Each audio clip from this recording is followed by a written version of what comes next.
really felt like doing any of the podcast episodes lately. I've been busy, just trying to keep myself healthy because I've been sick, one little thing after another. Plus, I've just been like trying to get cosplay stuff ready, which is that's what we're gonna do today. Since I'm not gonna do any like movie reviews lately because I haven't really seen any movies that I like all that much. So I got something I'm gonna make today. I'm gonna make the little cleaver for Nanami Kento from JuJutsu Kaisen. Try saying that 3 times fast. I could buy one, but I got all the stuff here. I can make it. I've seen the video. If I don't have to spend money on it, I can make it myself. I'm just gonna make it myself, which it's gonna come in handy. So yeah, let's get cracking. So the first thing I'm doing is just trying to find some reference pictures. I'm like, yeah, I've seen the anime a ton of times. I know exactly what the cleaver looks like, but I am not an expert at this, so I decided to just look at some extra pictures and make sure I know exactly what I wanted to do in my head.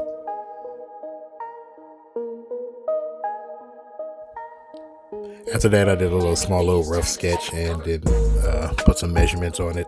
Luckily, I found a picture online that had the measurements on it, the official measurements from the anime. So I think it helped me just kind of work easier. From there, I decided I was just going to start cutting out cardboard. I grabbed some cardboard from out in the garage. Unfortunately, in the midst of that, I realized that even though I was cutting some really sturdy cardboard, I didn't have enough cardboard that I wanted to use for this. And I mean, at this point right here, I still had the cardboard, so I was still just going at it. And I just made basically 2 templates out of the cardboard that I had.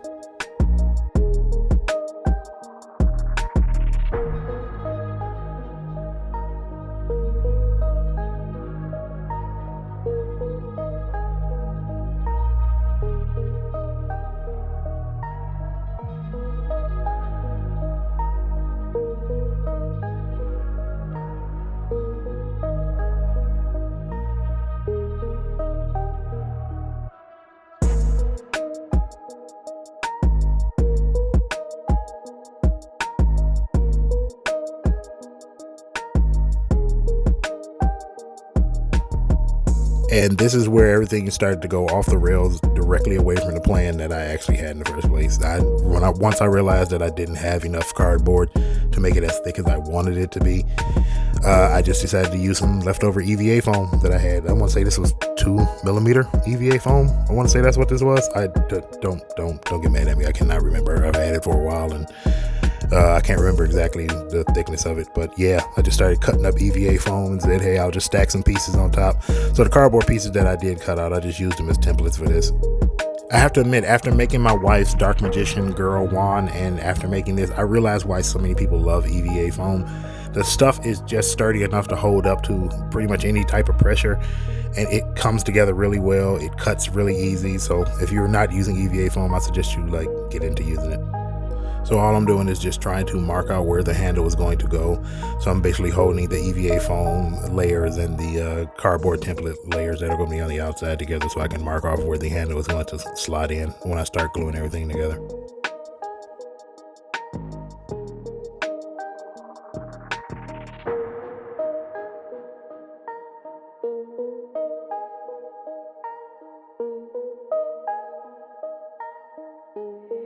Timothy's time to take over.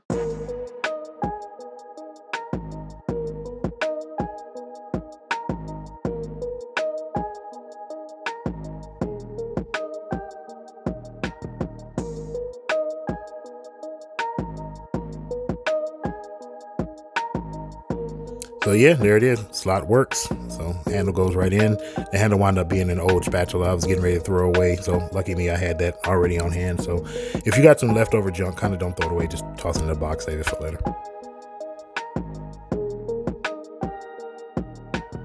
Then came the glue. A little fabric glue goes a long way. So if you're just using EVA foam, then yeah, you're gonna need like fabric glue or some really good tacky glue to hold that stuff together, because EVA foam doesn't kind of like stick together with regular glue like you would all cardboard. But if you got all cardboard, yeah, you can just use some regular old dollar store glue and it'll just come out pretty much the exact same.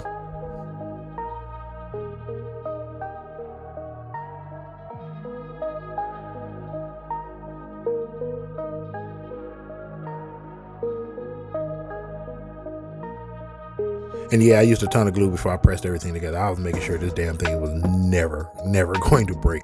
Outside of wrapping it in the fabric and the tape later on, that glue is going to hold really well.